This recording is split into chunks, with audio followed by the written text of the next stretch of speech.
Habargani. Habargani. Habargani. Habargani, which means what's the news? So when you are greeted with Habargani, the answer is the principle of each of the days of Kwanzaa. For example, the first day of Kwanzaa is Umoja. Umoja. And so if I came to you on the first day of Kwanzaa and I said Habargani, what would you say to me? Umoja. Got it. So when I say Habargani, not yet, you will respond with the Kwanzaa principle for the day. Today's principle is Hujoma, which is Cooperative Works in Economics. So let's give it a shot. Habargani. Ujima. Habargani. Ujima. Hello everyone, welcome to the Center for Spiritual Awareness Village. My name is Tynya Beverly and I am your queen of ceremony. And hello everyone, welcome to the CSA Village. My name is David Mormon and I will be your masculine queen of ceremony.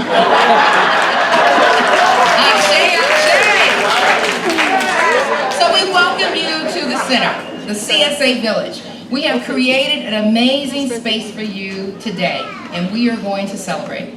This is the 53rd anniversary of Kwanzaa and the 17th anniversary of the Center for Spiritual Awareness. Give it up! 17 consistent years in the community. Blessed be. So we have a great program for you tonight. We have drumming, we have dancing, singing, poetry, and of course, we're going to be dropping some knowledge as well. And trust me, you will leave here expanded. Expanded. Now, in the African culture, before any celebration begins, it is customary to ask the permission of the elders from the village before we begin. So, we're going to ask the eldest man and the eldest female for permission to start our program. So let's start at the top. Do we have anyone that's 100 years old? Anyone in there? You guys are He's an hardly old 100. son. Anyone in their 90s? How about in our 80s? Oh, we have, yes sir. Rashad. And give them a hand, everyone. Yeah. You have a female elder, 75 or older. There we go. Go ahead We have and two. stand on up, ladies. Both of you stand. Both of you go ahead and stand on up. Yes. Oh, all three of you stand up.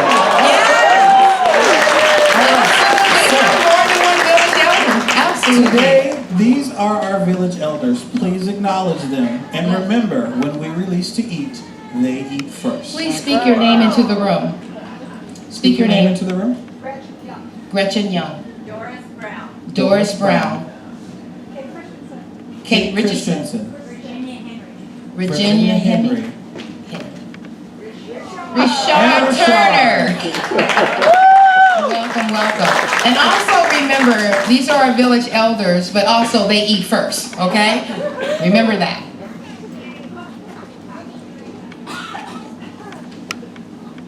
So the restrooms are right through these double doors here. You will find them on this side of the building. And if in the case of emergency, there's several exits. There's two behind you back there. The one you came right through that door. You can also go out Brooks Hall. There's exits that way, and also down this hall as well. So let's talk about children, parents. This is a family event. So if your kids want to sing or dance or participate in a way, let them be free. This is an inclusive event. So let them do what they need to do. We welcome them to the CSB Village. Yes, feel free to participate yourselves as well. This with dancing and singing and a reflective energy that you have.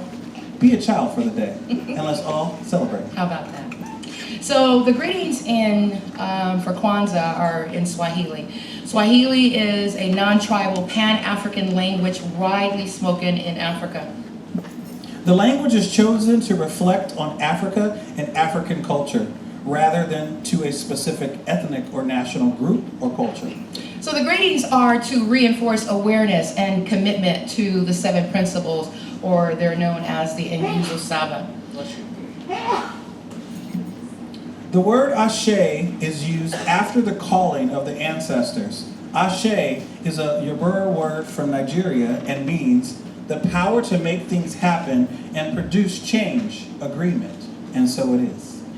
Harambe is another greeting that we use, and it literally means working together for a common purpose. And in Swahili, it means let's pull together. It is a call for unity and collective work. Now, in African culture, the drum has great presence. Drumming is the backbone of all African music. And since the dawn of civilization, drum and dance have played a central role in ritual ceremonies and building community awareness. In Africa, drumming and dancing is the spiritual heart of the community.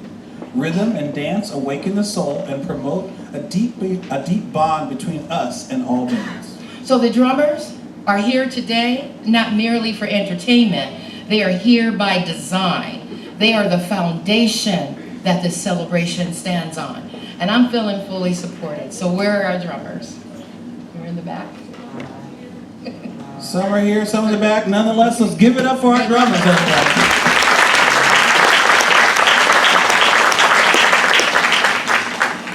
So now it is time for libation. And I'm going to call up Alika Bernard, Eldridge Lewis, and Ebony Harper.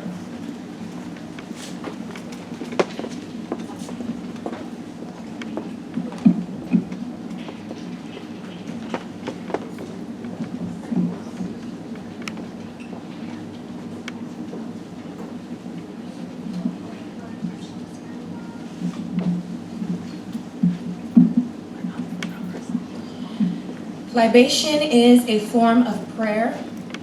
Libation is the pouring of liquids using the unity cup. Water or spirits are used to acknowledge those deeds on earth are to be remembered, honored, and respected. The intent of libation is to remember and honor those who walked and worked before us and thus paved the path down which we all now walk. To raise models before the community that instructs and inspires, and to express recommitment to the legacy they left by preserving and expanding it. Is there? Hello? Testing. Oh, sorry. Hello?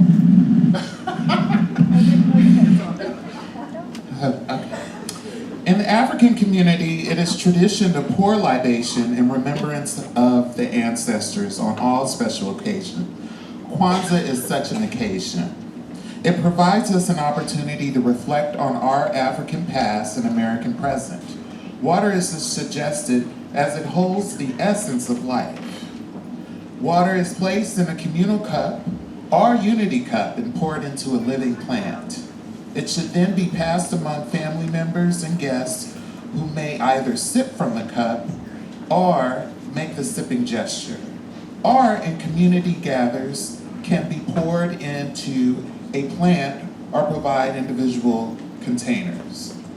The word Ashe is used after the calling of the ancestors. Ashe is a Yoruba word from Nigeria and means energy of the universe, growth, the force towards completeness and divinity.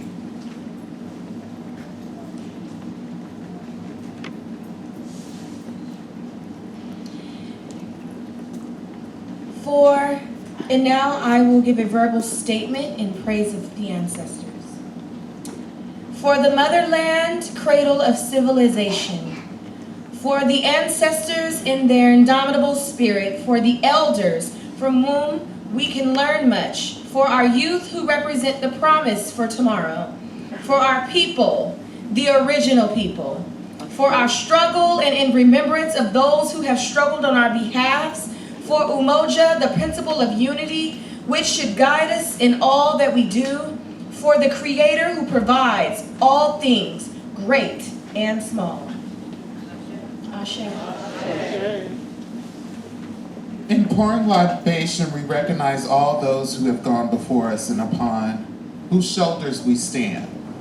I'm going to call out a few names just to give us a run through on how this is going to work. And you ready? Okay. Martin Luther King. Ashe.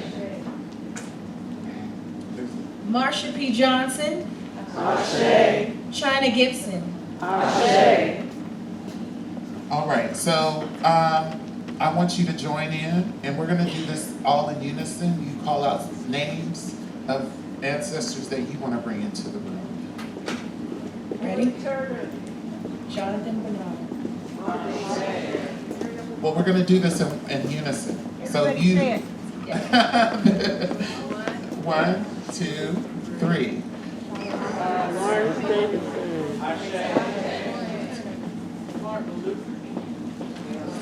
Ashe. And as we pour water into the plant, we will state, "Come and be with us. Come and be with us." Okay, we're going to end the pouring of libation, and we're going to do the harambe, which means let us pull together. So I'm asking all of you to participate with me and pull down saying harambe. Yes, okay, I'm going to do it on 3. 1, 2, 3. Harambe! Ashe. Ashe.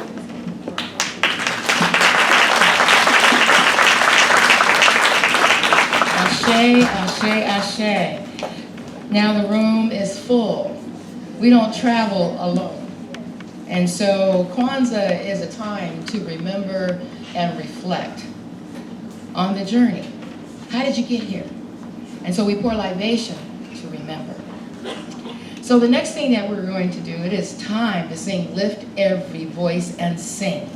Lift Every Voice and Sing, often referred to as the Black American National Anthem or the Negro National Anthem, Was written by James Weldon Johnson.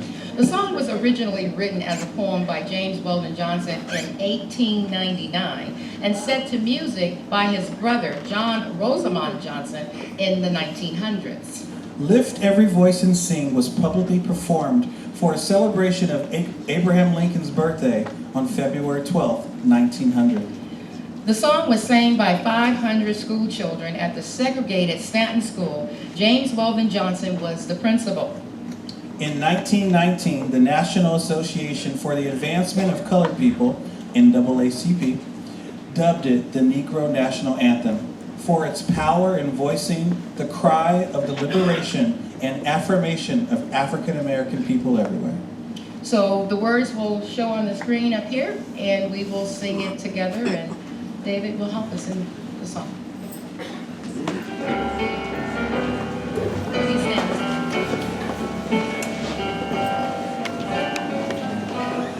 Lift every voice and sing till earth and heaven rings.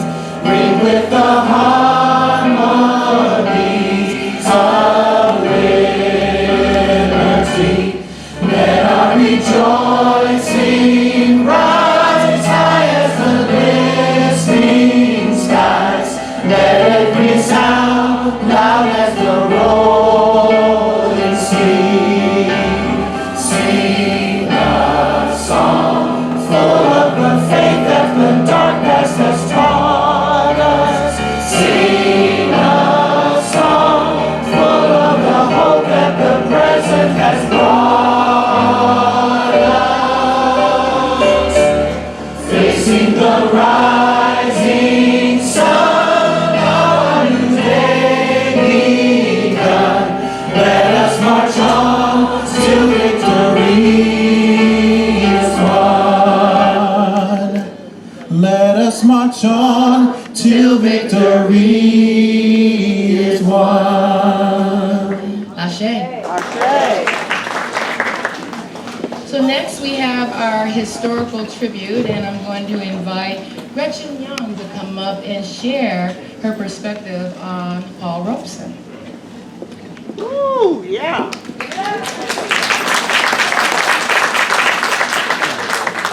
Thanks, Dr. G.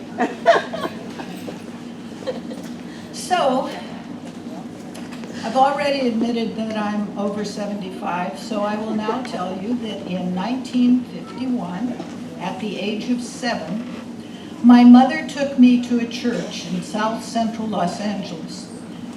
She took me there for a concert by a very famous man. Oh, wow. Yeah, that guy. And I don't remember much about the concert because, as I say, I was only 7. But I do remember at the ending, my mother took me up to meet this man. Wow. Now, as you may know, Paul Robeson was 6'3", and I was 7. So I was about 3'6". And so he reached down and he took my hand, and I reached up and took his, but he took mine in both of his. And he looked at me so lovingly that I remember it to this day. My mother said, "Gretchen, this man is a hero. He's a hero who is not being treated well by this country, and I want you to always remember that you met him." Right. A little about Paul Robeson. He was born in 1898. He attended Rutgers University. He was the 3rd African American to be admitted to that school. It was challenging. He overcame it by lettering in 4 sports, being the valedictorian, and a Phi Beta Kappa. From there, he went on to Columbia Law School, got a law degree, played professional football, and then found Broadway. Now, most of you are younger than I am, so you don't know much about him. But if you look up Showboat or hear the song Old Man River, you will hear the amazing bass voice of Paul Robeson. He was a big man, as I say. He was a big presence. He was authentic. He was personable. He was charismatic. And he wasn't liked by the U.S. government. And so they wouldn't let him have a passport. And so he couldn't go to Europe. And he was blacklisted in the United States because he felt that the Soviet Union treated people better than the United States, which happened to be true at the time.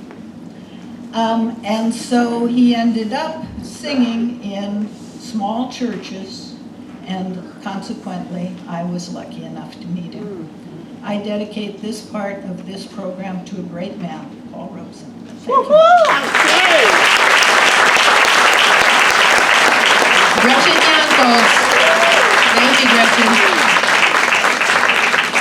So now it's time for the explanation of Kwanzaa. I'm going to invite Geraldine Walker to come up and assist me.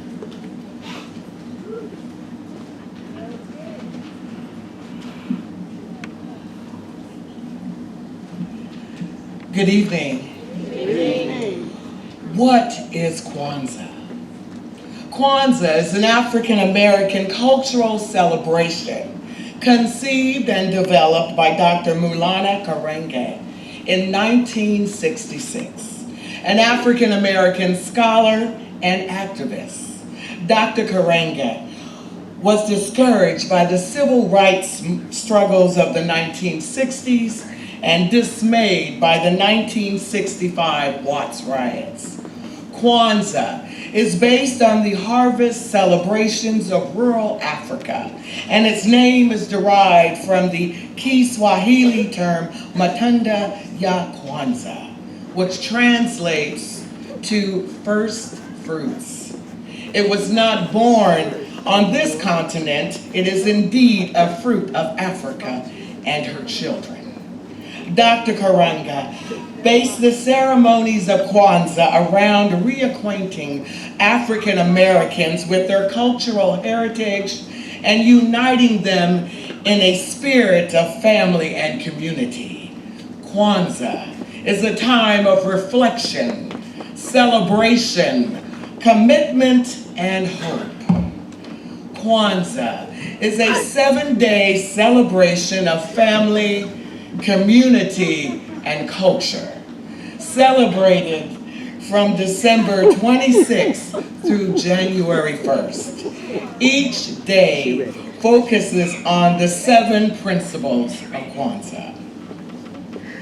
It is important to note, Kwanzaa is a cultural holiday, not a religious one, and does not replace Christmas, thus available to and practiced by Africans of all religious faiths, who come together based on the rich, ancient, and varied common ground of their culture. Kwanzaa is an African holiday created for African peoples, but other people can and do celebrate the principles of Kwanzaa. We believe that any particular message that is good for a particular people, if it is human in its content and ethical in its grounding, speaks not just to that people, it speaks to the world. The principles of Kwanzaa and the message of Kwanzaa has a universal message for all people of goodwill and speaks to people all over the world. Thank you.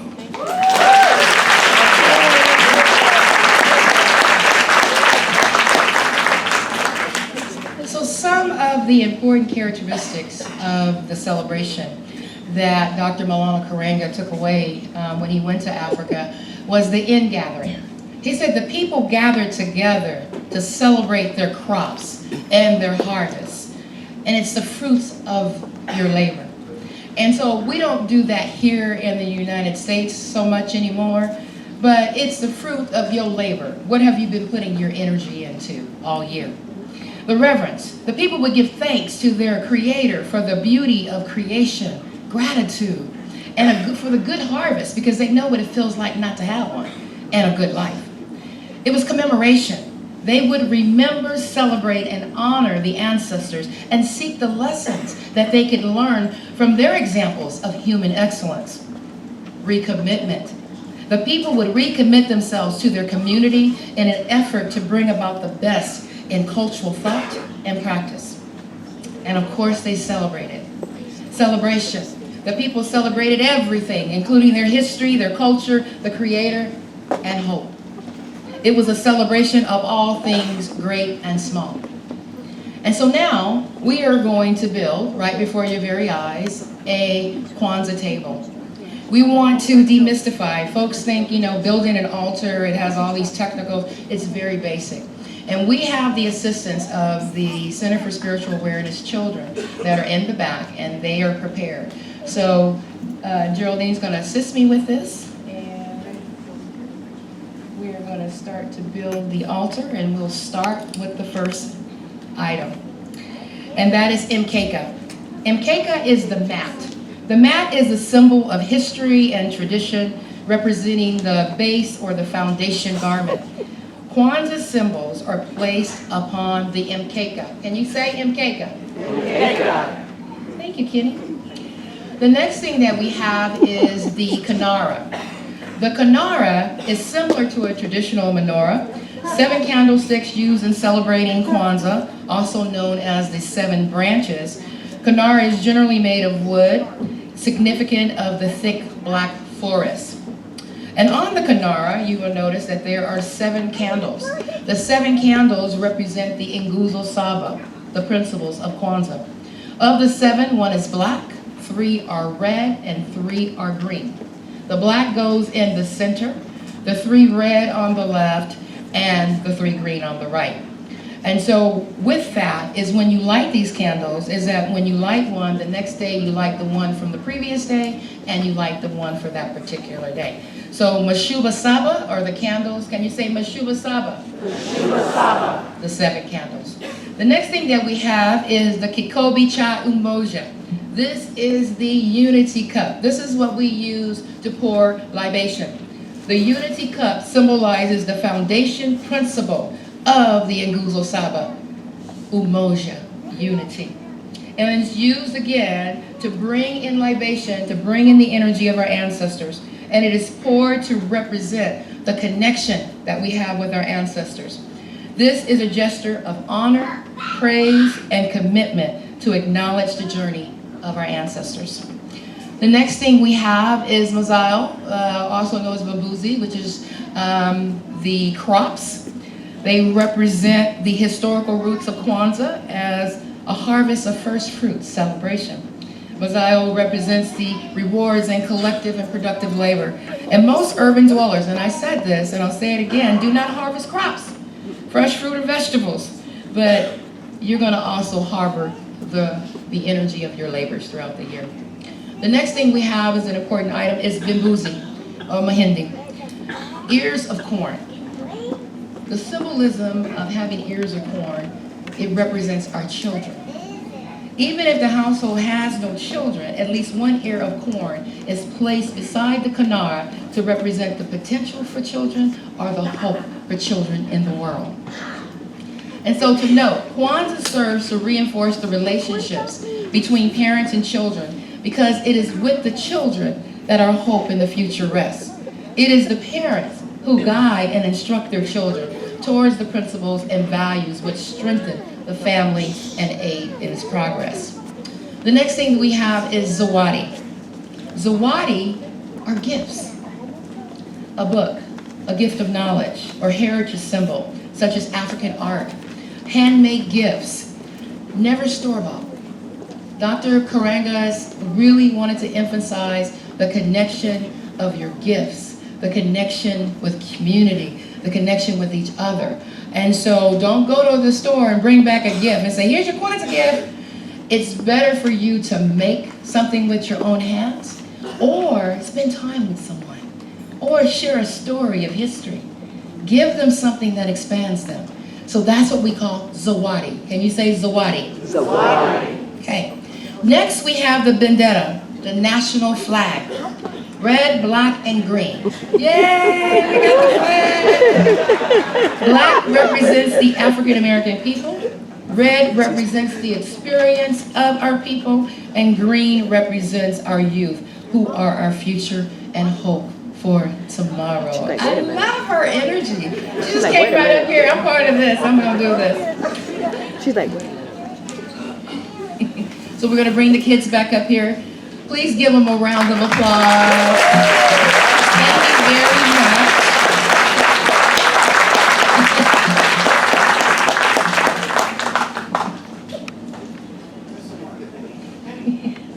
Penny's busy. She's just trying to do some umoja over here. All right, thank you. So we're going to light the candles. Thank you. They can hang if they want. don't tell him that. So we're going to light the first candle, the black candle. And that candle is umoja, to strive for and maintain unity in the family, community, nation, and race. The next candle is the red candle all the way to the left. And that candle is for kujichagulia, self-determination, to define ourselves, name ourselves, create for ourselves, and speak for ourselves.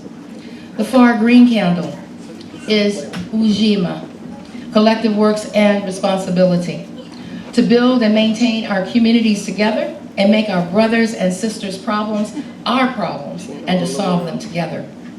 Ujima, the red candle, and to build and maintain our own stores, shops, and other businesses and to profit from them together. Nia would be the next green candle. To make our collective vocation the building and developing of our community in order to restore our people to their traditional greatness. Nia. Kaumba, creativity.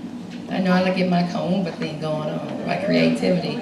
To do always as much as we can in any way that we can in order to leave our community more beautiful and beneficial than when we inherited it.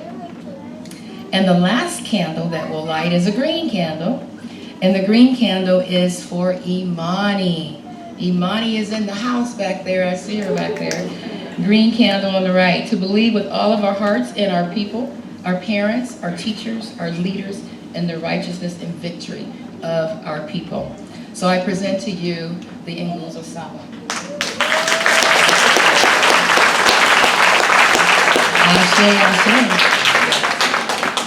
So now it is time to bring up Phoenix Drum and Dance.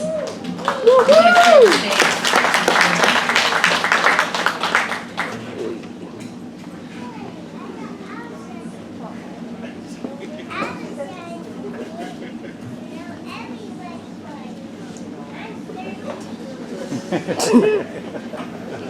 gonna dance too, what?